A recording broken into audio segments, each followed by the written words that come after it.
കലാകാരന്മാർക്ക് ഇനി പ്രദർശനത്തിനായി ബുദ്ധിമുട്ടേണ്ട. തിരുവനന്തപുരത്ത് പുതിയൊരിടമുണ്ട്. മോവ് ആർട്ട് ഗാലറിയാണ് ആ ഇടം. ചിത്രകാരനും ശില്പിയും സിനിമാ സംവിധായകനുമായ ശ്യാം ഗോപാൽ ആചാര്യയാണ് ഈ സംരംഭത്തിന് പിന്നിൽ.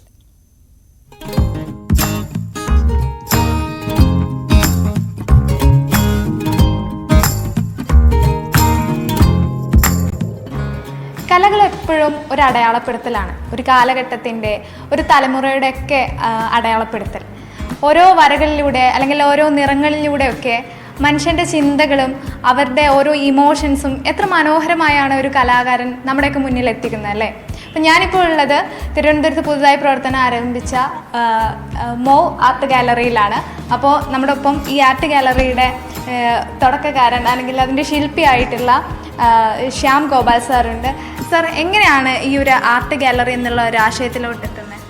അത് ബേസിക്കലി ഞാനൊരു ചിത്രകാരനാണ്.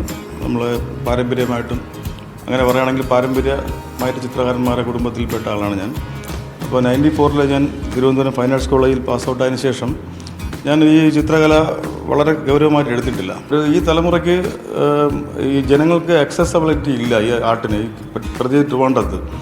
ഈ ആർട്ട് എന്ന് പറഞ്ഞത് സാധാരണ ജനത്തിൽ നിന്ന് അകന്നു പോവുകയാണ്. അതിനകത്ത് വേറെ കുറേ ഇഷ്ടങ്ങളും കാര്യങ്ങളും വരുന്നതുകൊണ്ട് സാധാരണ ജനങ്ങൾക്ക് കമ്മ്യൂണിക്കേറ്റ് ചെയ്യാൻ ഇച്ചിരി പാടായിട്ട് ആർട്ട് ഒരു എക്സിബിഷൻ നടന്നാൽ തന്നെ ഈ കാഴ്ചക്കാർ കുറവാണിപ്പോൾ. കാരണം അവർക്ക് കമ്മ്യൂണിക്കേറ്റ് ചെയ്യാൻ പറ്റുന്ന ആർട്ട് ഇല്ല ഇപ്പോൾ കുറച്ച്. അപ്പോൾ ഒരു ചിത്രശലഭം വരയ്ക്കുന്ന ഒരു സാധാരണ ഒരു ആർട്ട് ഒരിക്കലും ഒരു അക്കാഡമിക് സ്റ്റഡി ഇല്ലാത്ത ഒരാൾ ഒരു ചിത്രശലഭം വരച്ച പോലെ അതിനൊരു പെയിൻറ്റിങ്ങോ അല്ലെങ്കിൽ ഡ്രോയിങ്ങോ ആണെന്ന് കാണുന്ന ഒരു കാഴ്ചപ്പാടിലുള്ളൊരു വ്യക്തിയാണ് ഞാൻ. അപ്പോൾ അങ്ങനെ ഒരു സങ്കേതം, അതിനൊരു തിരുവനന്തപുരത്ത് ഒരു ചെറിയ രീതിയിൽ എന്നാൽ കഴിയുന്ന ഒരു ചെറിയ തുടക്കം ഉണ്ടാക്കണം എന്നുള്ളൊരു എളിയ ആഗ്രഹത്തിൻ്റെ പുറത്ത് ഒരുപാട് സ്ട്രഗിൾ അനുഭവിച്ച് ഒരു ഗാലറി ട്രിവാൻഡ്രം സിറ്റിയിൽ ഇതുപോലെ ശാസ്ത്രമംഗലം പോലുള്ള സ്ഥലത്ത് ഒരു 700 സ്ക്വയർ ഫീറ്റോളം വരുന്ന സ്ഥലത്ത് ഒരു ഗാലറി നടത്തുക എന്ന് പറഞ്ഞ് തുടങ്ങുക എന്ന് പറഞ്ഞ ഒരു റിസ്ക്കാണ്. അത് ഞാൻ സ്വയം ഏറ്റെടുത്തു. ഇതിൽ ഇപ്പോൾ ഇവിടെ പ്രദർശിപ്പിക്കണമെങ്കിൽ എന്താണ് ഈ കലാകാരന്മാർ? അല്ല, ഇപ്പോൾ റൂൾസ് അങ്ങനെയൊന്നുമില്ല. കാര്യം ഇപ്പോൾ 2-3 ഷോയെ ബുക്ക് ആയിട്ടുള്ളൂ. പിന്നെ ഞാനിത് നമുക്ക് റൺ ചെയ്തുകൊണ്ട് പോകണമല്ലോ. മന്ത്ലി ഇതൊരു റെൻറ്റഡ് ബിൽഡിംഗ് ആണ്. അപ്പോൾ അതിന് മന്ത്ലി ഒരു വാടക ഉണ്ട്, കറണ്ടിൻ്റെ ഒരു പ്രശ്നമുണ്ട്. അപ്പോൾ അത് നമുക്ക് മെയിൻറ്റെയിൻ ചെയ്യുന്ന രീതിയിൽ ഞാനൊരു ഡേറ്റ് ആയിട്ടൊരു എക്സ്പെൻസ് ഞാനൊരു റെൻറ്റ് ഫിക്സ് ചെയ്തിട്ടുണ്ട്. അതൊരിക്കലും ഒരു കൂടിയ റെൻ്റല്ല. കാരണം നമ്മുടെ റെൻറ്റ് ഇവിടുത്തെ ബിൽഡിംഗ് റെൻറ്റും ബാക്കി വാട്ടർ മീറ്ററും ഒക്കെ നോക്കുമ്പോൾ ഒരു ചെറിയ റെൻറ്റ് ഞാൻ മനസ്സിൽ പറഞ്ഞിട്ടുണ്ട്, പലരോടും അത് പറഞ്ഞിട്ടുണ്ട്. അപ്പോൾ ആർക്കും വേണം അപ്രോച്ച് ചെയ്യാം. ഇതൊരു നല്ല സ്പേസാണ്. ശാസ്ത്രമംഗലം ജംഗ്ഷനിൽ തന്നെ റോഡ് സൈഡിലുള്ള പാർക്കിംഗ് സൗകര്യമുള്ളൊരു സ്ഥലമാണ്.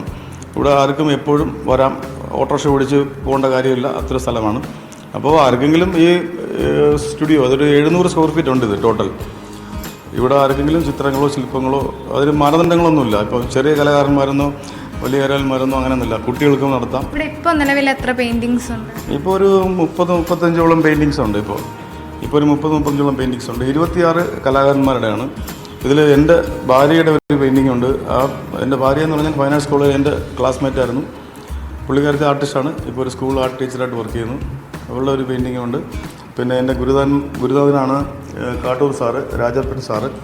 ഗുരുതുല്യനാണ് ബി ഡി ദത്തൻ സാറ്. പിന്നെ അമ്മാവനാണ് എൻ്റെ ഗുരു, ബേസിക് ഗുരു. പിന്നെ എൻ്റെ ഫാദർ ആർട്ടിസ്റ്റായിരുന്നു. അപ്പോൾ ഈ ഒരു ഗാലറി ഞാനത് പറയാൻ പറ്റുപോയി.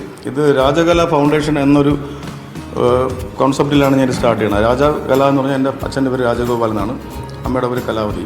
അപ്പോൾ അച്ഛൻ സ്കൂൾ ഓഫ് ആർട്സിൽ പഴയകാല സ്റ്റുഡൻ്റായിരുന്നു, ആർട്ടിസ്റ്റാണ്. അപ്പോൾ അദ്ദേഹത്തിൻ്റെയും എൻ്റെ അമ്മയുടെയും സ്മരണയ്ക്കാണ് ഞാൻ ഈ ഗാലറി സമർപ്പിക്കുന്നത്.